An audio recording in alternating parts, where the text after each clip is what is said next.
Well, you did just wake up. Yes. Okay, welcome everybody to the Mr. Postman podcast. Today I have two amazing, wonderful men from Let It Rot. He's lying. I've got RJ Lambright and Nick Howard of Let It Rot. So welcome, guys. Did you say Lambright?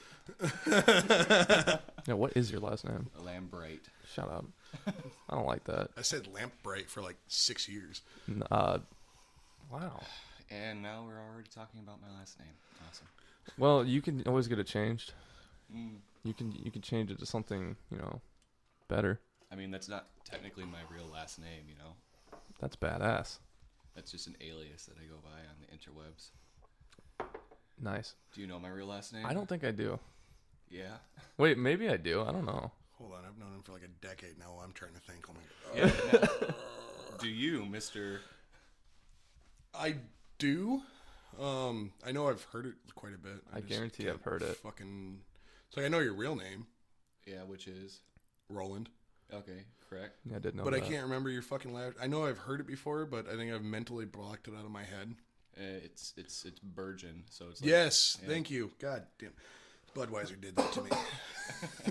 Fair. You should change it to Virgin. I mean, I already get that enough, so why? I mean, we already get Lambright, Virgin. I mean, Yeah, very good. Absolutely. So, what's new with Let It Rot that people haven't heard of yet?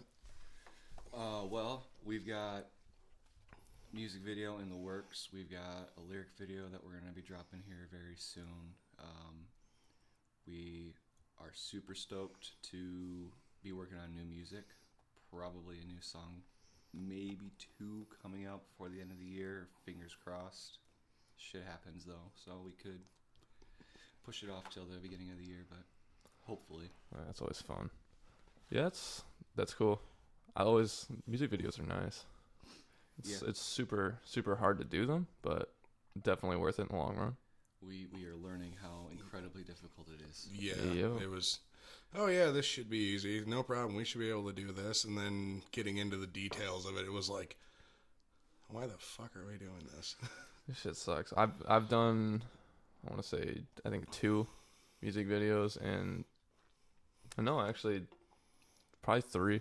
But yeah, it's especially if you do it yourself, or you have unless you have someone that's been doing it for years, it's a very very painful process, especially storyboarding and then editing and then filming.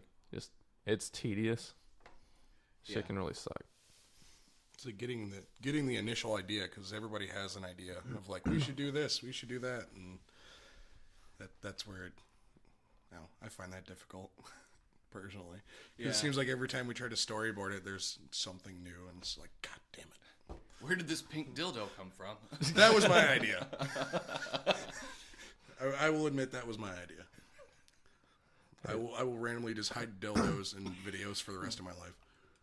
Be on the lookout for that. Awesome. So you guys have one release, right? Well, because didn't you have a demo before the EP? Yeah, we technically Yeah. have a demo EP. Okay. Self-titled. And then we have The End of the Humanity out right now. Yep. Okay, so yeah, because I do remember when I came back from Oklahoma, I remember seeing that you guys had a CD, but I was like, okay, I feel like that was a demo now. But yeah, so are you guys coming out with a full length, or is this gonna be another EP coming out? Well, we are shooting for a full length. We kind of have a deadline set for ourselves, so if we get to that deadline and we don't have a full roster for a full length, then I suppose it would be another EP. Fun fact though, Spotify considers our 7-track EP a full length album because of the runtime. Anything over Yeah. 30 minutes long is considered a full album. Yeah, that is actually true. I didn't think about that. We didn't know that until we got the Spotify thing. They're like, oh, they listed it wrong, and we looked it up, and I was like, oh, okay. So technically, that's... There you So go. in You got your theory, we have a full length. Yeah, you got a full length. Now it's time I for an think- EP. I think it, like, how many tracks, not how long it is. So to me, like, a full length is anywhere from, like, 8 to 10 tracks, Yeah. not time-wise. So that was kind of a cool thing to learn. Yeah. We have. So you could do. Is there there's no song limit on that? No, I don't. So if I just put out a 1-track CD or a 2-track CD that's like 40 minutes long. Yeah, man, that's full length album. Tool puts that's like Or a Tool album with 2 tracks. Or you can go like full on grindcore where it's like 37 songs. 37 and songs, like still an EP though. Yeah.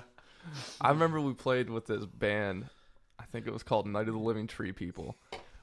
I've heard of them. We Hilarious. we played with them out for some like benefit show. This guy had cancer. We're playing a benefit show, and I was like, "Well, okay, we're gonna go out and smoke and stuff." So we left for about 10 minutes, and we're like, "Okay, well, they had time to set up and do everything," and we just hear everyone's all pissed off because they don't listen to grindcore. It was a bunch of dudes that just did not listen to grindcore.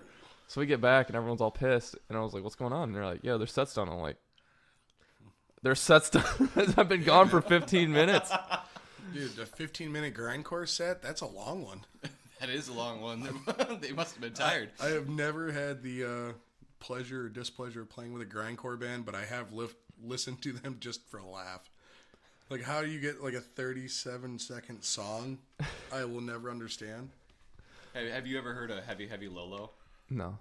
They were like 2006 like mathcore, and they had a 15-track.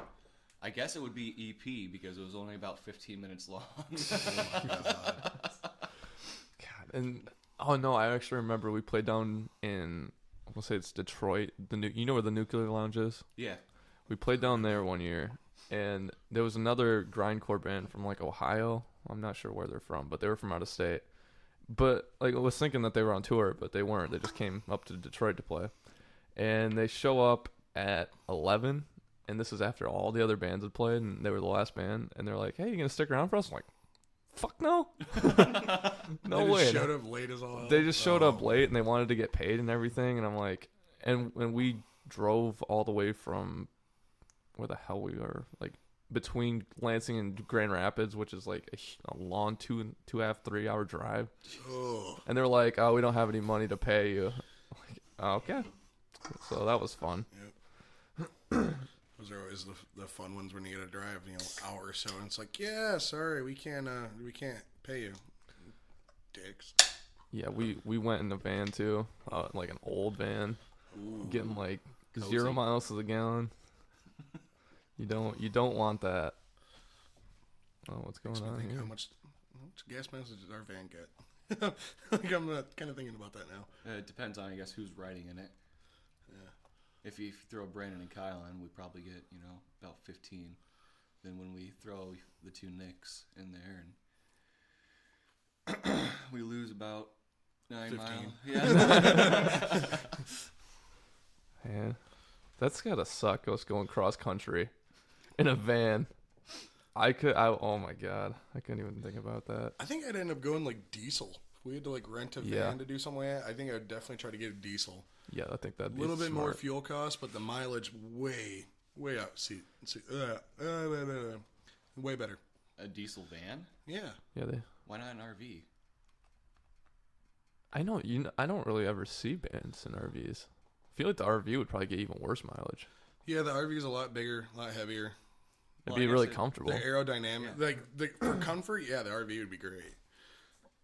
But Yeah, I've seen a couple bands that drive RVs. Really? Yeah. I mean, I feel like I have too, but I guess I just didn't notice it. Because now they have, it used to be either you were stuck in a van or you had a full-on tour bus. Now they have these tour wagons or van wagons or whatever. A lot of bands are going to those because you still get bunks, they're still comfortable, but you're not paying the huge price of full-on tour bus. And you're not having to split it with 3 or 4 other bands. Yeah, I did see that a lot of bands I've been following that have just recently been going on tour. And like the first tour, they'll get those big vans, like cargo vans, basically. Yeah. I think that'd be a good way You start to go. out with like the big cargo van, then you upgrade a little bit, and hopefully get to the... Boom, tour bus, and then you get a plane. Yeah. Except for I don't like flying, so no, I'm good. I'll take a boat. Yeah, there you go. Take a boat. Go the Travis Barker route. All right. But don't get in the plane crash. Yeah, I heard he had gotten into a plane crash. Actually burnt himself up pretty good. Hey, burnt off his first tattoo. Yeah, I was... What? Yeah, he was on He was doing an interview with somewhere. I think it was a podcast, and I heard about it. I was like, I didn't know he got into a plane crash. Yeah, apparently messed himself up pretty good. Oh yeah, I couldn't imagine getting in a plane crash. The first time I got in a plane, I was like, oh my god, why the fuck did I do this? Oh, I was drunk. As Oh yeah, no, I learned that as soon as I landed. I was like, never gonna go on a plane sober ever again. First time I flew, I think I was like 16, but I was smart enough to like get absolutely hammered before I got to the airport. So I pretty much skated all the way through security, sat in my seat, and I was flying with my older brother. So he was ordering Jack and Cokes on the plane, and when no one was looking, he was like, whoop, here you go, dude. I got off in Dallas, Texas. I couldn't even walk off the plane. Jeez. Yeah, isn't there something with the air pressure that you get drunk? Oh, yeah, dude, you get drunk soon. So I was already pretty happy. You know, was in my nice, happy, comfy, drunk space. To say the least. Yeah. And somehow, by the time I landed in Dallas, and mind you, they gave you like the little bottles. Mm-hmm. So it's not even, you've seen how I mix Jack and Cokes. It's 4 quarters Jack and a splash of Coke for color. That's the Motley Crue way. Yeah, pretty much. Yeah. Yeah. I got off the plane, and my brother had to pretty much help me, and he was telling all the flight attendants, he's like, oh, he's got air sickness or there's something you can get on planes so you get really disoriented. And so we played it off as that. No, I was fucking hammered. That's what I always do. I flew out of Dallas a few times, and I was just like, you know The what? airport's huge. Oh yeah, that's a big airport. Dude, it's so, just getting into the airport is like the most confusing, anxiety-ridden thing ever, because the roads go up, down, left, right, Oh, yeah, and you go on a 4-lane highway, and you better hope you're where you're supposed to be. Well, yeah, so you've been to Dallas then. Oh, yeah. Yeah, Dallas is crazy to drive through. I fly over into Texas. Well, I used to about every year. Now it's every couple of years. I have family down there. So the airport sucks. Yeah, it's like, I mean, it's a nice airport, but it's like, it's really hard to maneuver. And then getting out of it especially sucks. Oh, it's so busy. That and LAX out in California, that's no. I will fly into Nevada and go and drive to California before I ever go back to LAX. Yeah, that sounds worse because I feel like Los Angeles is way bigger than Dallas. Yeah, it's absolutely huge. So, I was meaning to ask you this at the very start, but dun dun dun. I kind of wanted to like get an idea of like how Let It Rot started. Oh, so basically the story behind that would be Brandon sent me a link just out of the blue. Him and I were more acquaintances at the time than anything. And I think it was called Apocrypha. Apocrypha. And I listened to it, and like it was pretty decent. It was really, really heavy. And I was like, who's doing vocals? And he said, oh, this is all me. So I just instantly said, dude, I'll come jam with you and we'll start, dicking around with that. But I want you to just do vocals because you're good at it. So drop the guitar and just play, vocals. Play vocals. Play vocals. So then we started that. We wrote the EP and played a show with the computer and realized that it was terrible and not going to work out. Me and him, we know. So then we went back and we restructured how to use the computer, and we did a whole bunch of different upgrades and downgrades on it to see what would perform the best. And then I just called Nick Howard and said, hey, dude, what are you doing? Yeah. He was like, nothing. Why? What's going on? Randomly get a phone call. He's like, hey, you want to come hang out and have a couple beers with me? I was like, yeah, sure. He's like, oh, I'm in a new band. You want to listen to it? And, we're hanging out, listening to it. I'm like, yeah, that's pretty cool. And he's like, do you have an idea for a bass line right here? And I'm like, oh, I would do something like this. Meanwhile, I didn't notice that RJ is like in front of me as I'm playing it. Brandon hits record. So a song I've never heard before, just came up with a random bass riff for it. And he's like, all right, cool, that sounds great. And I went, oh, okay. That sounds like Brandon. Yeah. Because that's how we used to record memories. I had freaking... me and RJ had been in a band before we recorded, and I had like anxiety about recording because I have to have everything perfect. So by me not paying attention, played it perfect. Absolutely. And yeah, that ended up on the on the EP, and I'm just like, the fuck. No, I mean, I totally get that. When it's like you can play a song all the way through when you're not being recorded, but the second you get recorded, it's like, oh fuck, I can't fuck it. Your brain You goes. know into you can't mess overdrive or up. something, On that 3 count, you instantly forget 2, everything you learned. yeah. What am I playing? The kazoo? I did that so much for the first few tracks I was recording, and then finally realized if I just calmed down, had a couple beers, and would just randomly start playing the song, and Brandon would just hit record. Yeah. I'd be like, all right, I'm ready to record. He goes, oh, you were done a half an hour ago. And then I met Laffler at a party with you, actually. Yeah, okay. And I heard that he played guitar, so I added him on Facebook and That's showed like him you the stuff slide that we into were his working on. DMs. Slid in that boy's DMs. And I got him to come hang out and jam. And I introduced him as the new guitar player. And he just rolled with it. There you go. So half the band at this point has been tricked into being in the band. So how do you trick your drummer in? Well, I knew AJ.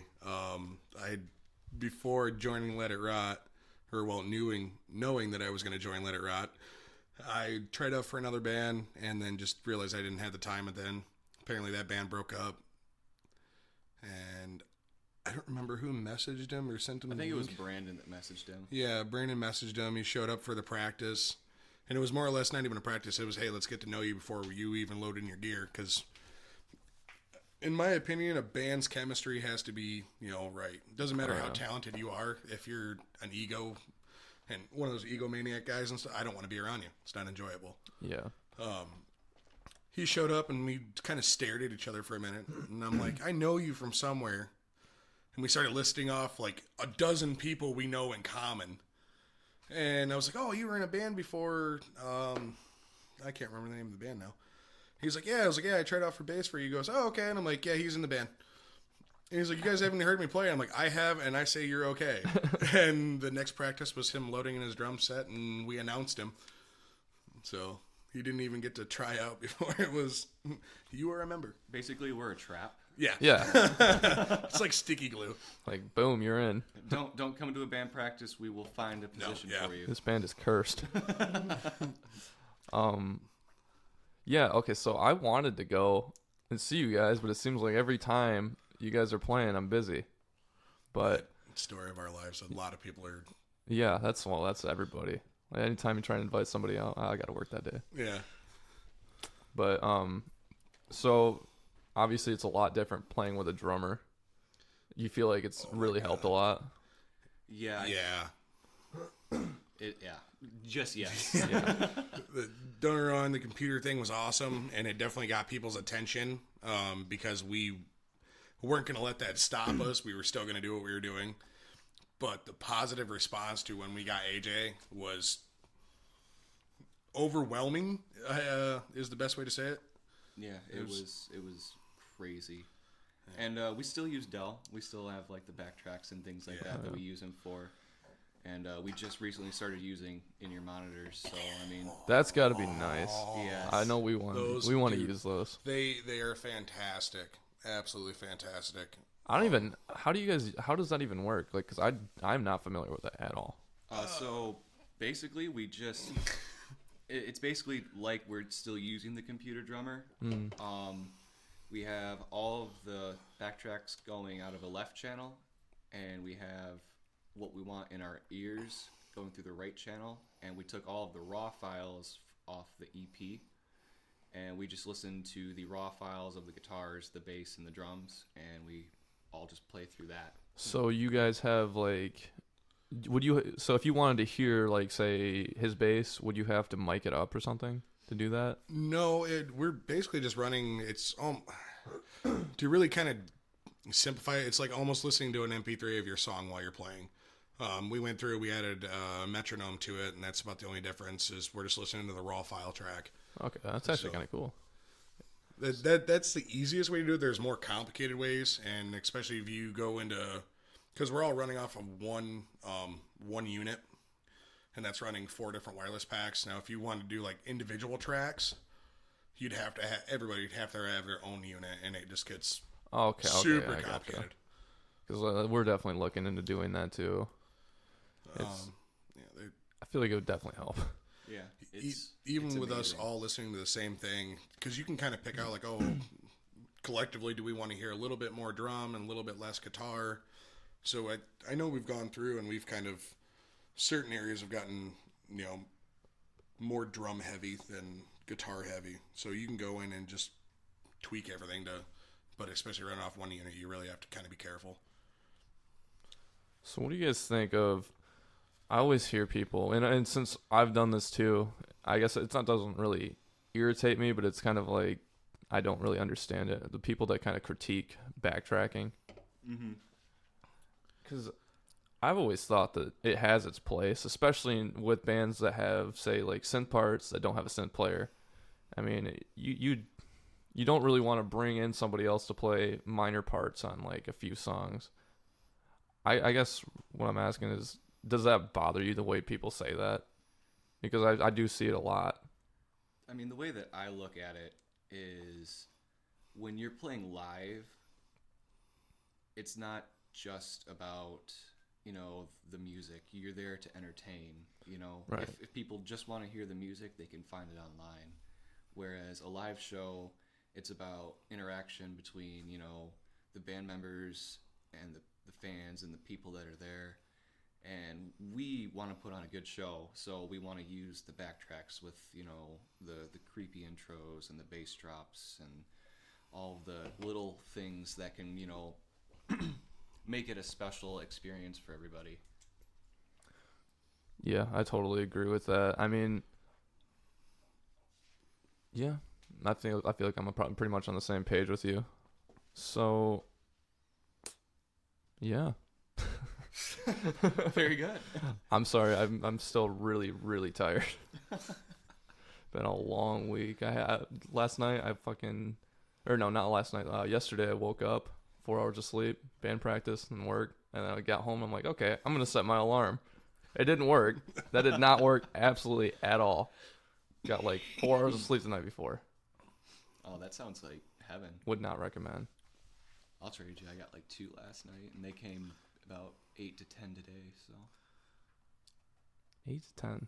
Yeah. God, that I could never do that. That's prime sleeping time. Sun's coming up, Nope. I go days and days and days without really sleeping, and then all of a sudden I'll crash out for like a day.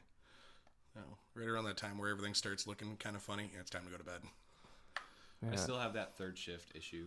Oh yeah, that's You've worked third shift. yeah. Right? I've worked third shift. It's the worst. You is get terrible. that internal clock all messed You're up. like, I don't know what day it is. Mm-hmm. I stopped caring what day it was. I was like, I guess I'm pretty sure I work. So I looked at the day, Friday. Yep, I work today. Yeah. Like, God I damn. had gone in on my day off so many times, and everyone's like, what are you doing? I'm like, oh, wait, this is technically Saturday, not Friday. My bad, I'm going home. I always hated that. I did that one time, but then I had like a 20-minute drive to work. This shit sucks. Yeah, no. It's crazy how many people work third shift and then they pick up a second job during the day too. Yeah, I don't know how I feel about that. I feel like that's sadism almost. Yeah, that's That's complete something. anarchy. Don't get me wrong, I like money, and I like, having money in the bank, but I also like my sanity. I only have a little bit left as it is. Yeah. I'm not a big fan of working 70 hours a week. I did that when I worked construction. It was 70 to 80, 90 hours a week. Now I'm like 40 and I'm done. I don't care. You even look at me with overtime eyes, I'm out of here. Yeah, that's terrible. I hate overtime. What exactly is overtime eyes? When your boss walks up to you and just kind of like, hey, buddy, Hey. go away. Oh, so that's So what I we do. might need you. Yeah. You're that guy. I'm that guy. I haven't seen that because I'm always projecting. Yeah. That. Okay. So that look of, this is bad news. I'm either getting overtime or fired. I'm really hoping for fired. Yeah, I'm really hoping for fire. If you fire me, I get unemployment for a little bit, and then I can Right. find a new job. So, Let It Rot. Where'd the band name come from? So there is. I've heard two or three different stories on this one. I've heard zero. So Brandon and I were not thinking on the same wavelength. I didn't really like Apocrypha, so I was trying to come up with other. Sounds like apocalyptica to me. That's what I thought. I don't it was. really remember the story behind what Apocrypha is. I think it's a book in a game or something like It's that. something to do with his Elder Scroll games or something like that. Yeah. So I was trying to come up with like some really mean and metal sounding names, and I was listening to a Dance Gavin Dance song. Yep, that's the story I know. Yeah, The Dance Gavin Dance one. And in the bridge of the song, the vocalist says, "Let it rot, decompose," and I was like, It's pretty crazy for them. yeah, no, and it was actually Tillian singing it, so it was Yeah. this beautiful melody, and it was Let like, it rot and decompose. yeah, exactly. I know exactly what song it is because it's one of my favorite songs by them, and I didn't realize it, and I've heard that song so many times. Yep, And now it's ruined. 'Cause every time I'm like, let it rot. Damn it. I think it's a shout out. Dance Yeah, Yeah, Gavin no, should that's, shout it they out. just didn't know yet. Yeah. Yeah, it was a Back to the Future moment or some shit. And so I texted Brandon, and I was like, "What do you think of Let It Rot?" And he was like, "I like that. I like I that like that a a lot." lot. And so that's it. And now we are Let It Rot, Let It Rock, Let Us Trot. Let But It it's Trot. not. Letty Trot is the one I've gotten a couple times. Letty Trot's my favorite. Yep, Letty Trot's really cool. I'm kind of mad we didn't think of that one, actually. Damn. Yeah. Later. So where are you guys going, like, as far as sound with the next one? Because, like, your last one was, like, really heavy, but then you had, like, your kind of melodic moments, and, like, I'm a big melodic fan, and I could tell when Nick had his, Nick Laffler had his moments, because I could definitely, you can hear the influence, and I think he brought something to really help. But now I'm kind of excited, because now you guys have a drummer, too, so are you guys doing live drums? Yeah, we'll be doing some live drums on the next everything. Yeah. Yeah. Della's gotten a huge pay cut. It's gonna be great. The first EP album, whatever it is now that I'm confused as to what it is too. Let's just call it the EP, because I think you got like what, 3 songs off the demo on there. So 6. 6. There's 6 songs on Yeah. there. Yeah, and then we redid My Resolution for the 7th track. Yeah, that one got a major revamp. But for the new stuff, Laffler's going to finally have say on pretty much everything, because with the End of Humanity, it was pretty much Brandon and I had 5 songs pretty much done. Mm-hmm. Well, he came in a kind of a weird time. Yeah, So. yeah, he picked up at a kind of a weird time, so he didn't get as much say as we would have liked for him to have. And we've got a couple of bare bones skeletons right now, and they're definitely sounding different, but it still has that same taste of what was on the last EP. I think it's just gonna basically be like that step forward. Kind of like heavy proggy. Yeah, Yeah. It's gonna come together really, really cool. I think. It should be fun. Yeah, I mean, hold on one second. I mean, we're still going to be heavy, and we're still going to keep that, like, aggression, I guess, or however you'd want to say it, but we're definitely going to start being a little bit more technical, maybe even a lot more technical in certain songs. It won't be so many, like just 1-0-1-0-1-0 breakdowns. It'll have some more taste to it. Yeah, absolutely. So is there like any one song off the EP that, or the full length, or whatever the hell you want to call it? Number 2. We've blurred the lines. We don't know. But is there any one song off of that you think that you're kind of headed in that direction? 7. If you took 128 and you mixed it with track 7, you would probably get a good idea. Okay. See, I was a huge fan of 128 too. That was a good song. I mean, I like the whole album, but that was really like, I like that one. I like Let's Eat Nick's a good one. Honestly, I really I see a lot of head shaking.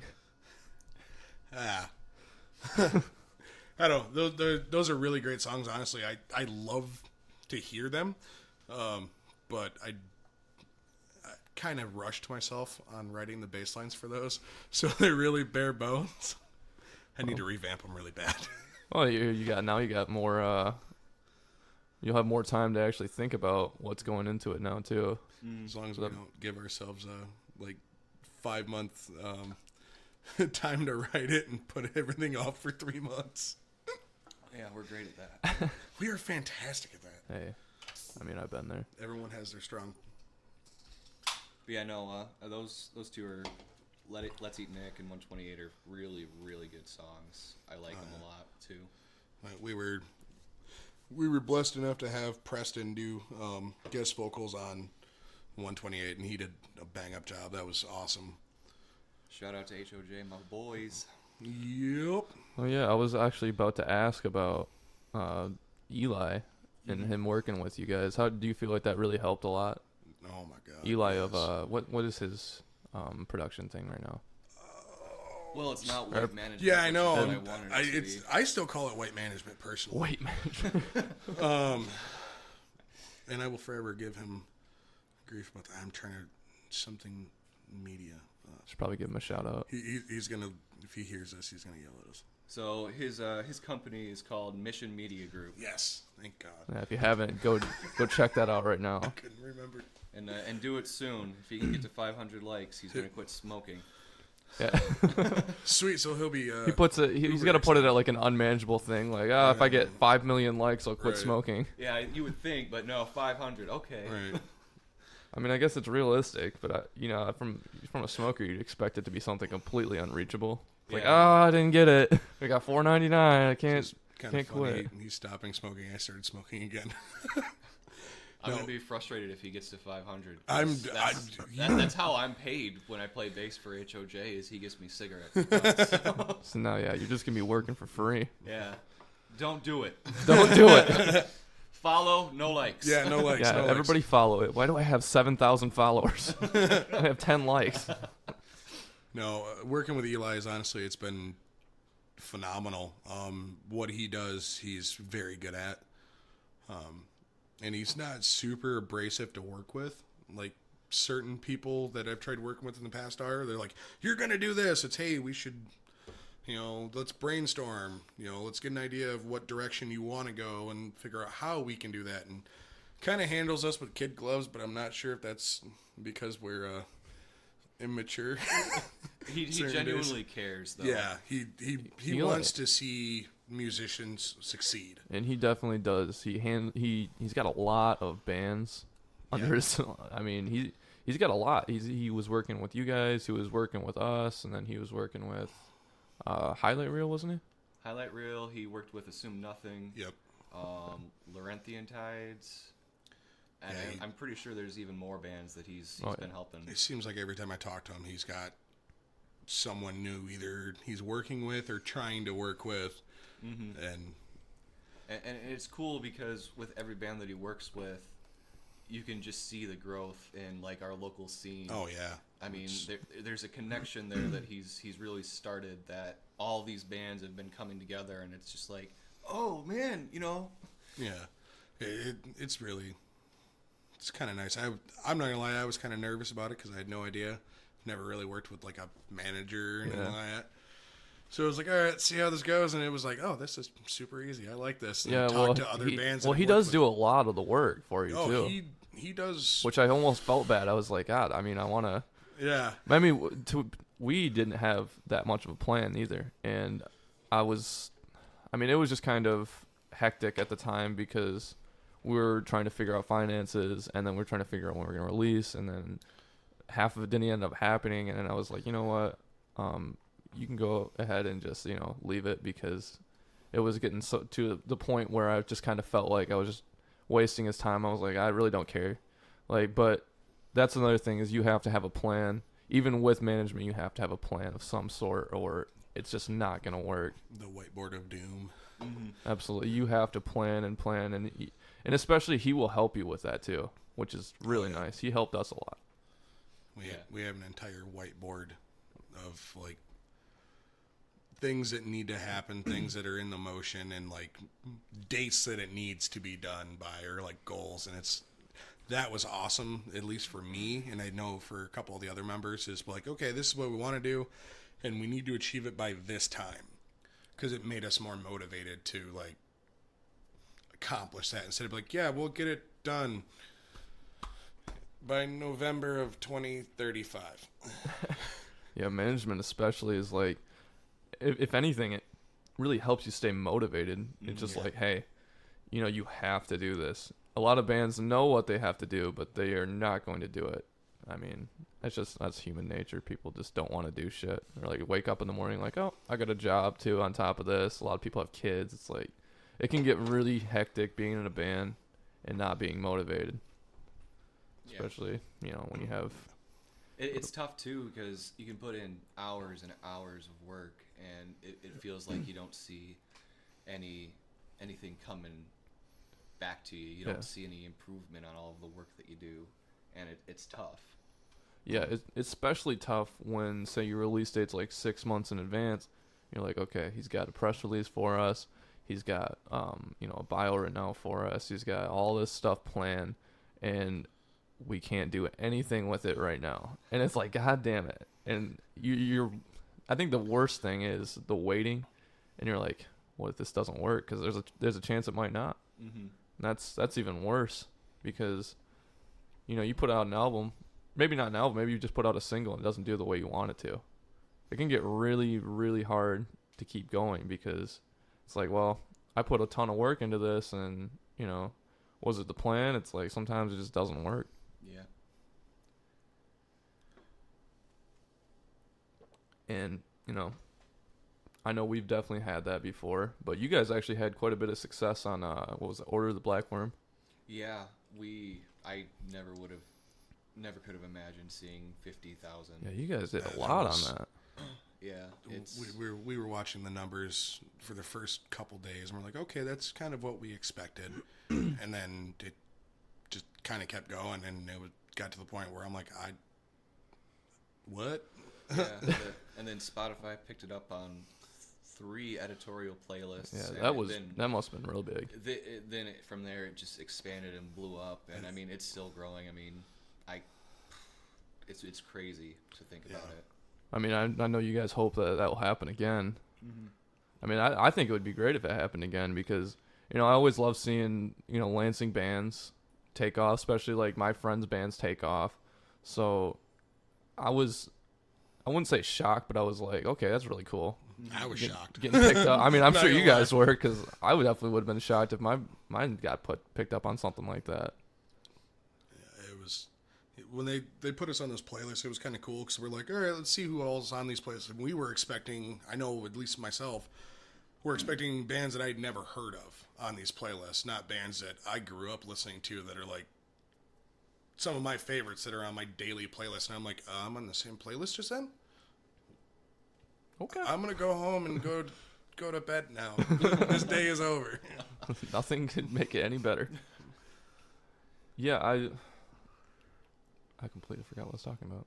Hold on.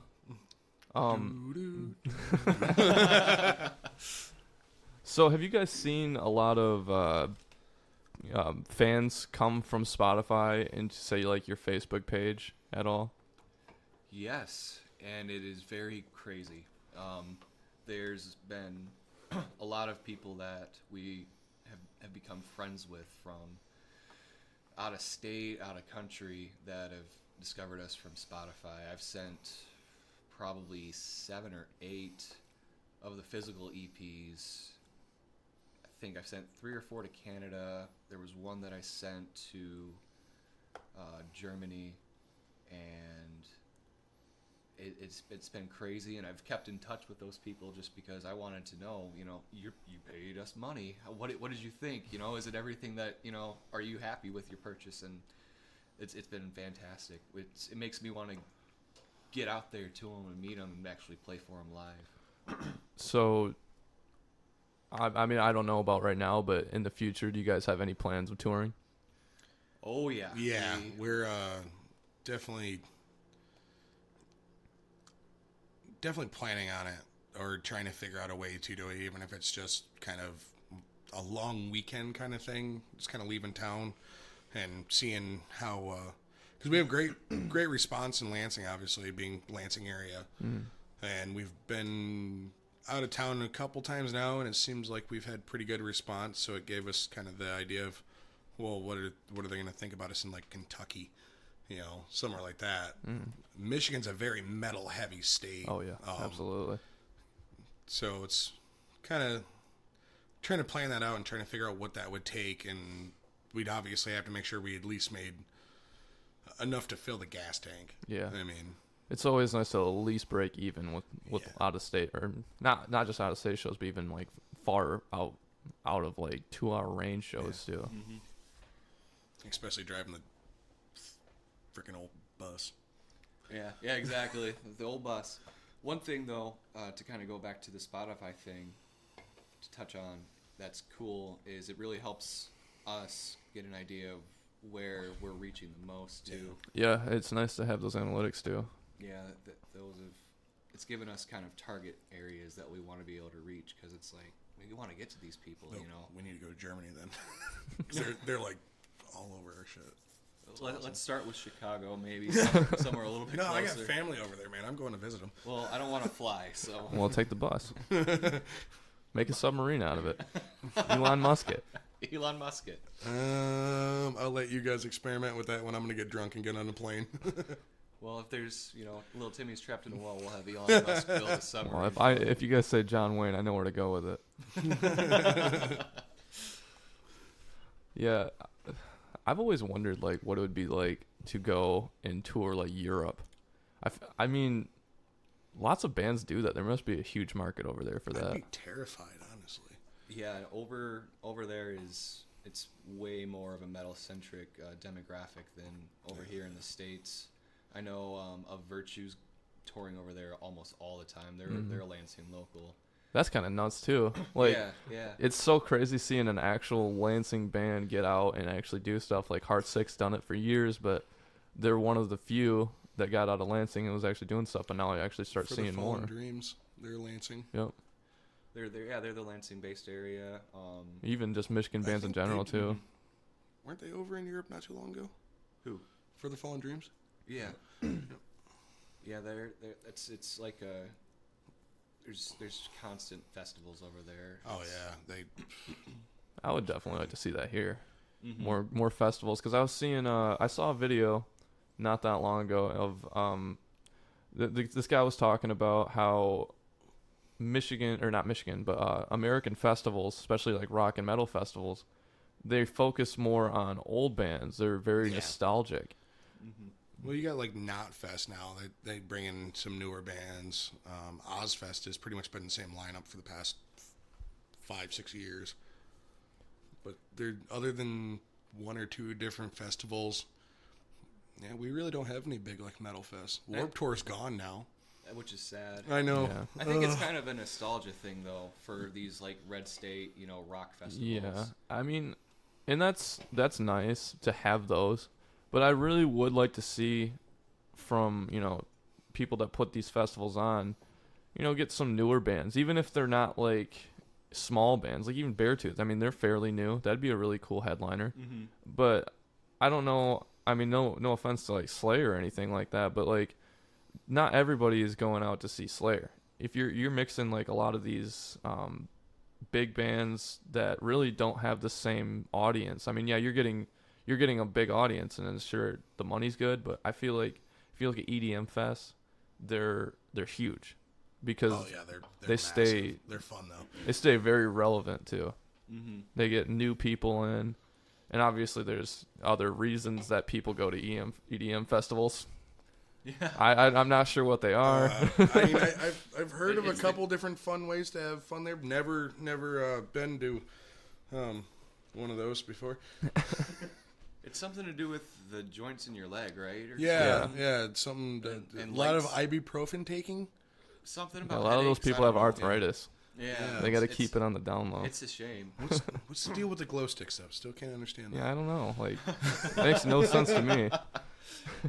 I think that people need to really start speaking with their money too for those festivals. 'Cause Yeah, absolutely. And they need to start speaking with their money for the bands they support too. And I'm not just saying this because I'm in a band, and you're not just saying it because you're in a band. It's you. If you want something to be popular, then you're gonna have to go support it. And if you don't, then you can't complain about it. Well, unfortunately, we live in a very digital age where you don't have to buy the album. Right. You can Spotify, Pandora, all these streaming services, YouTube.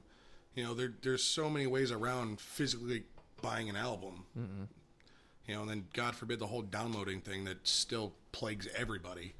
The music scene's really taken a hit since YouTube, really.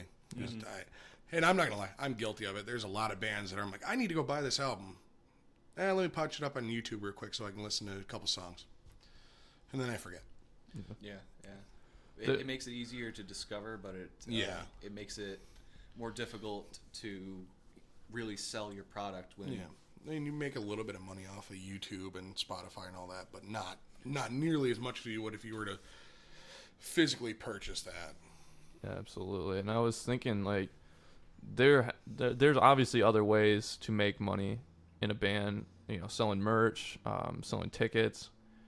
But the thing is that it's getting people out is, for one, hard enough, and two, when you get people there, then they have to buy your merch. So you have to have next level merch, a next level show. I mean, and obviously you should be bringing that, but that's something that that bands really need to be working on almost all the time, on top of their music as well, because you got to have good music as well.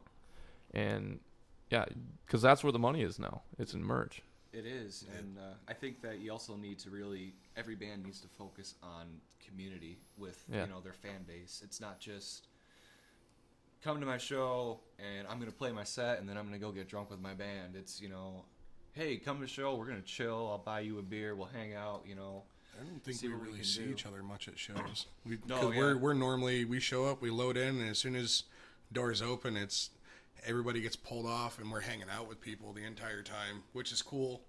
Because you see some bands, and they just sit behind their merch table. That's all they do. Mm-hmm. Or they're off in the corner, and it's like, no, dude, interact, have fun. I think I've met more people and got us more fans and, stuff like that than just standing there looking like a dick. Yeah, I like interacting with it's fun. With people. It's way more fun. It's more personal. I like interacting after about 3 beers. I need social lubricant. Yeah. I mean, in the past, I've done the same thing where it's like, especially the first time it happens, because everybody's been in those like crappy bands where you go and play and you're like, why doesn't anybody like us? I have a couple old band names that come to mind. But once you start like making better music, because obviously that just comes with time, and you actually get out there and people like come up to you for the first few times and they're like, hey, I really enjoyed your set. You're like, my set? You sure? The weirdest one for... Slow down. What band am I in? Pop quiz. Right. The weirdest one for me is I went out to a bar in Lansing with a couple of my friends. We were riding our motorcycles around, decided to stop in for some fries and a beer at some random bar. And I look over and I'm like, oh, that's one of our shirts on the cook in the back. That's really cool. I like that. And he's like, order up, looks out the window, and he's like, you're Nick from Letter On. And I'm like, oh, hey. Like, I had no idea what to do. I've never had anybody like recognize me like that. And to me, I think I called him about right away. I'm like, I just had the weirdest experience. And I'm like, I got recognized. And he goes, what did you do? And I'm just like, I ordered French fries, man. Yeah, I actually had a similar experience that wasn't nearly as uplifting, though. There was someone. I know which one you're talking about. I was working at my Goodwill in Jackson, actually, so totally unexpected. I saw someone come in and they had a Letter Rot shirt on, and I got excited. Oh man, I feel like I've heard this one. I saw it on Facebook. And it's the best. So I walk up to him and I'm like, "Hey, what's up? Nice shirt." And in the back of my head, I'm like, "He's about to recognize me. This is cool. I'm excited for this." And he's like, "Thanks. They're a good band. You should check them out." And my spirit was immediately crushed. And I went out break and I just sat in my car until he left. Oh my god, that's so funny. Oh man, Goodwill stories. I mean, do you have a Goodwill story that you haven't shared with us? Because these are classic. Please tell me you have one. I haven't had my fix in a couple days. Come on, man. Let's see. So yesterday I had a customer come in, and he wanted to hold something that was too big to get in his vehicle. So I went through the purchase process with him. He bought it. It was like $20 or something like that. And I explained to him, look, we can only hold it for a couple days. I don't have enough room in my back room to have a giant-ass TV cabinet taking up space. And he says, well, no. You're going to hold it for a week because I gave you money for it. And I said, no. Let me explain this to you. My back room is about 8 foot wide, so a 10-foot cabinet cannot be there for a week. You can come and pick it up tomorrow. Well, I work tomorrow. That sucks. I don't work tomorrow, so I can't say I do, but I don't fucking care. Come get it, or I will sell it again. Oh my god, I love Goodwill stores. They're they're the the high. best. Whenever I go on Facebook and I see RJ post And that's it's like long. that long, I'm You like, just- do you get yes. giddy about it? Like, oh yes. finally. Continue reading more about it. He does that, and I instantly will put down my phone, go grab a drink, go do whatever I have to do, because I know I'm going to be there for a minute going, this is going to be the best This part is of gonna my be day. great. Yeah, that's what you need to do. You need to make a podcast solely about that. You just get on the podcast and you're just like, here's my story. It's like 4 minutes long, and then end it. I would listen to that every time. Welcome to the RJ Minute.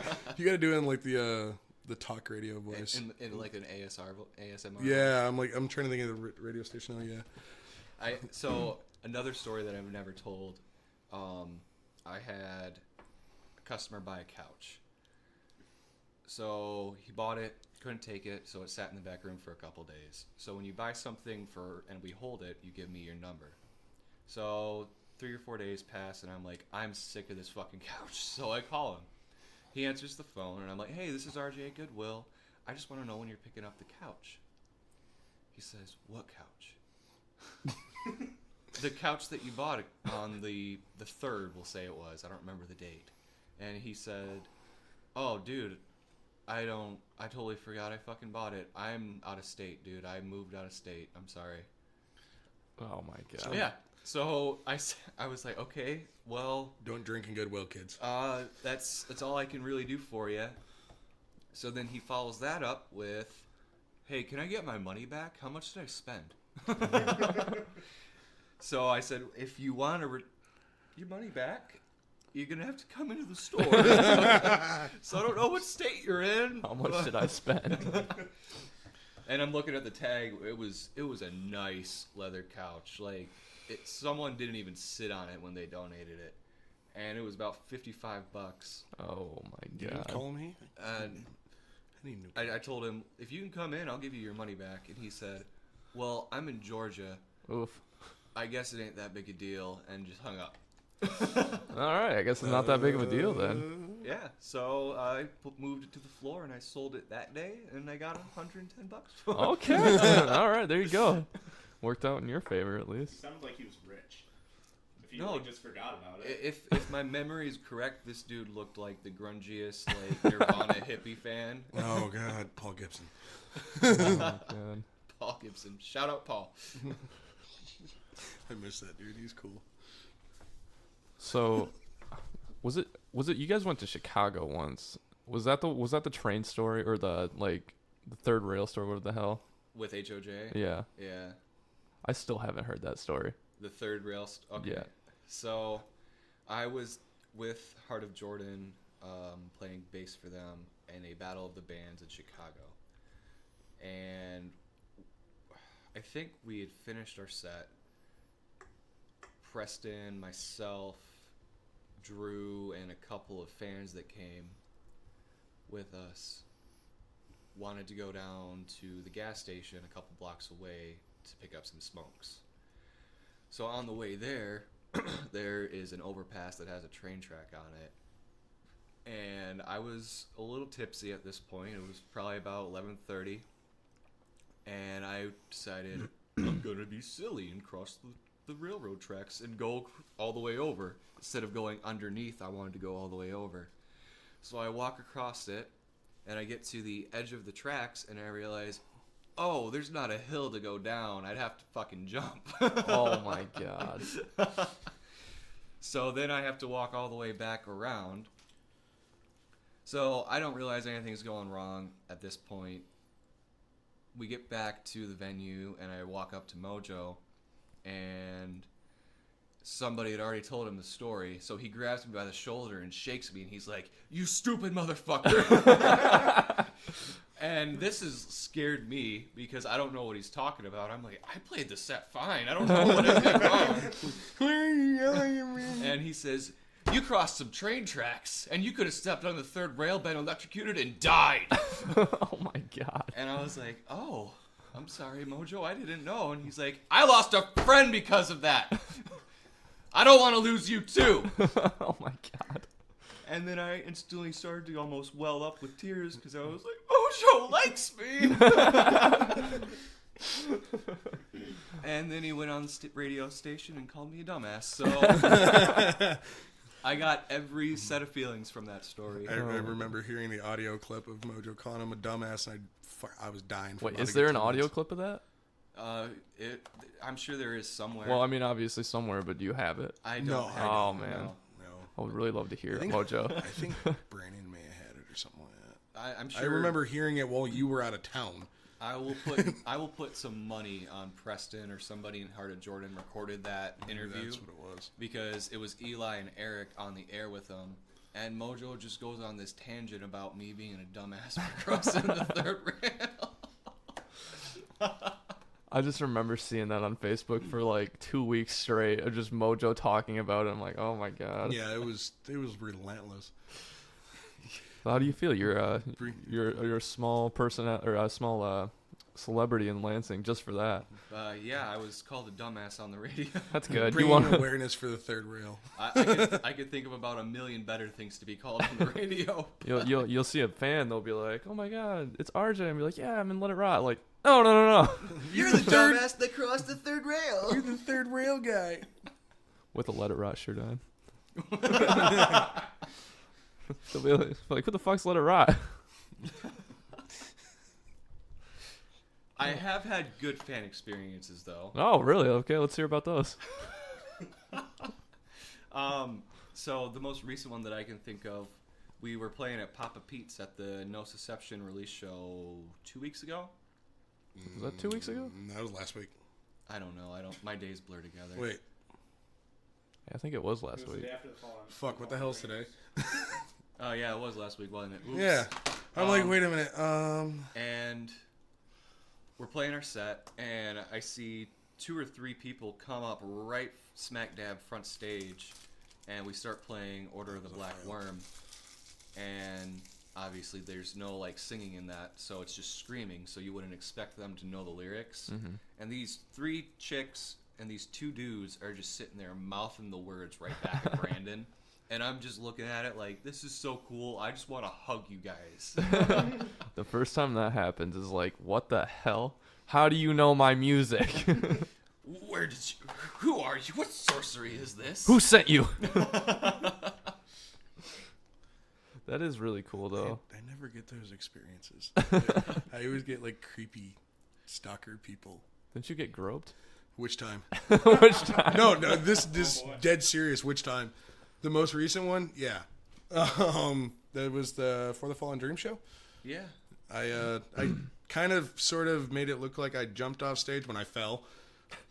Someone had spilt some water on stage at the loft, and anybody that's been there knows there's that Yeah, that's little a riser, too. You felt that far? I went to go. Oh my god. Well, and I don't know how I pulled this off, and the look on my face just shows how.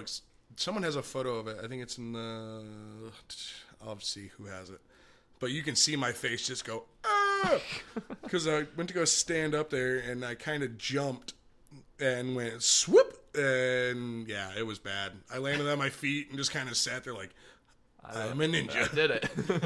And so we're playing, having a good time, and I turn back around, and this chick literally reaches in between me and my bass and just grabs a handful. And I'm just sitting there like, I don't have words. Like, leave me alone. What do I say? So I ran on stage like a little girl. Like, took off. I was like, ah! The girl touched me. And then we had the stalker chick that chased me around the loft. Oh, yeah, that was a good one. That was a good one. That was He horrifying. comes up to me. I'm standing over by the merch table. He comes up and says, "Dude, I need your help." And I'm like, "You want 150-pound me to help 250-pound you? What problem can't you solve?" And he says, "There's this girl." And so I look over his shoulder. "Is that your ex?" And so he looks back and he's like, "It just got worse." Oh my god. She like trapped me in the corner for about an hour. Oh my god. And like every excuse I had to get up was like, "Oh, my beer's empty. I'm gonna run to the bar." She's like, "Oh no, I sent my friend to go grab us more," and she got me like 4 freaking beers. I'm like, "Fuck, now I can't be a dick. I gotta drink." Oh my god. And finally was like, I gotta pee. You can't help me with that one." Cheryl! I'll try. Waiting outside the bathroom. Actually, missed you. I think she was near our merch table when I got out. I ran behind the wall where you normally keep all your gear at the loft, and I stayed the rest of the show behind there because I was seriously afraid. We had back when I was in Enemies Among Us, we had a girl do that at the loft. Maybe it was the same one. Probably not. No. Oh my god. Yeah, it's always really uncomfortable. Well, the worst is I know she lives in Lansing, so it's really She's probably weird. listening right now. Don't you say that. Hey, I lost your number. Sorry. Help me. So it's every time we play like the Loft or Max Bar, it's kind of funny because right around the time doors open, Brandon laughs at me because he'll see me just kind of like looking everywhere like, "Okay, no creepy stalker chick. Sweet, I can enjoy myself."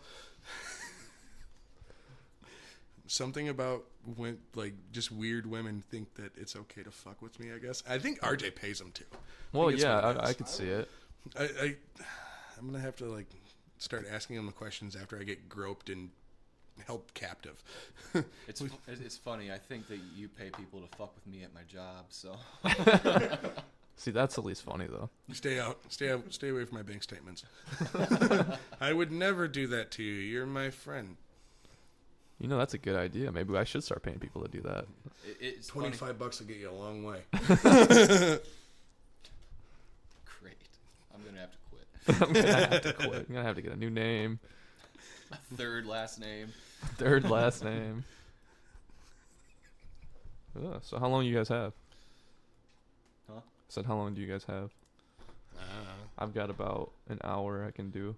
So. Yeah, don't matter to me. Okay. So, any Let It Rot news that you want to share with the world? Is there anything that we can share right now? We have a lot of very exciting things on the way, in the forms of a lot of things. Like We are in talks about releasing a couple acoustic versions of Ooh. Oh yeah. Forgot about that. off the EP. We want to do an acoustics version of 128. You know, Nick was actually just showing me that because I was just over there. Yeah, no, we're working on that. Weren't we gonna do one of the harder songs too, like King of Worms or something like that? King of Worms acoustic. That would be hilarious. That's a good idea.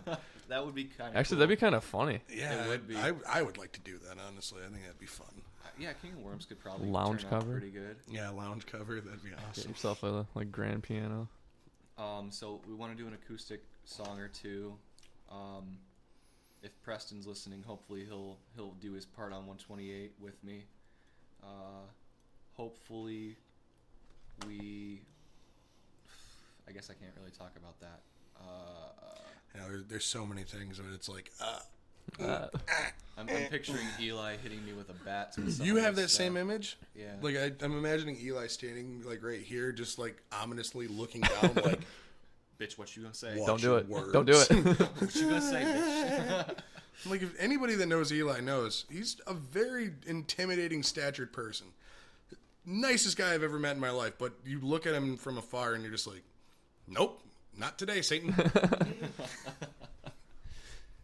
So are we gonna get a cover, or are we gonna get like a single with Eli on the cover, then and just call the song "Okay"? Yeah. Yeah. I think that's been in the work for a while. I told him that once. I was just like, he said "okay" to me because we were talking back and forth with our release, and I was like, every time you say "okay," in my head, all I can picture is that him going like this. That picture of him. I think like the first dozen times I'd ever texted Eli about something, it was okay. And I was like, you know what? Doesn't matter if that was even the appropriate answer. I'm happy with that. Yeah, he's the one person on earth. If he texted me "okay" or just "K," I'd be like, yes, I've never done gotten a something K. right. Never gotten a K from him either. But It's always okay. Yeah. Every now and again, he actually spells it out correctly, and I'm just like, oh, I'm in trouble. oh no. Yeah, no. If like- if it's OKAY, it's Yeah, oh, nope, fuck. I'm done. Yeah, it's like your mom calling you by your full name. Yeah. Yeah, that message gets read, like stuck unread, and I'm like, no, it's okay. Well, just wait till you calm down. I'm sorry. Notice I've don't text you at 4 a.m. again. My bad. Yeah, it's crazy how different he is in person compared to how he types. Yeah. Because his typing is very short and sweet to the point, whereas in person he just will Oh. jibber jabber. It's That funny. our last little meeting with him that we had was kind of interesting because I've never heard him talk so much, and it was kind of nice. Yeah, no, he can talk. He's a good guy. He needs to stop using big words around me, though. I'm a bass player, man. We're simple people.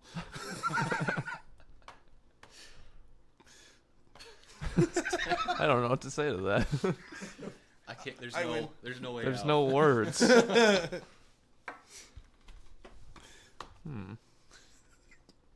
You know, we done an hour already. If you want to call it. That's why I was like, dude, I need a cigarette so bad right now. Yeah, we can call Feels it like if it's you only been want. like 5 minutes. Yeah. It's crazy. Yeah, I mean, it's all you, dude. We can. Alright. I Joe do have podcast. some stuff I need to do today, so I think we could probably call it here. Okay. So if you have any parting words or anything else you would like to say to the world while you have a medium platform, you can go ahead and do it. Check out The End of Humanity. Check out all the bands we talked about today. Follow Eli's group so he quit smoking and I stopped getting paid for HOJ. And send $25 to some stalkers to Goodwill. Yes. Yes, only to Goodwill. Only to Goodwill. Yeah, only Goodwill. We don't need any And more help. PayPal me 33,000 United States dollars. Thank you. All right, well, thank you guys for tuning in, and I will see you next podcast with Brandon. Yeah. So we'll be talking to Brandon from Let It Rot, so maybe we can get some insider information from him. No, just kidding. I'm not going to do that. Bye!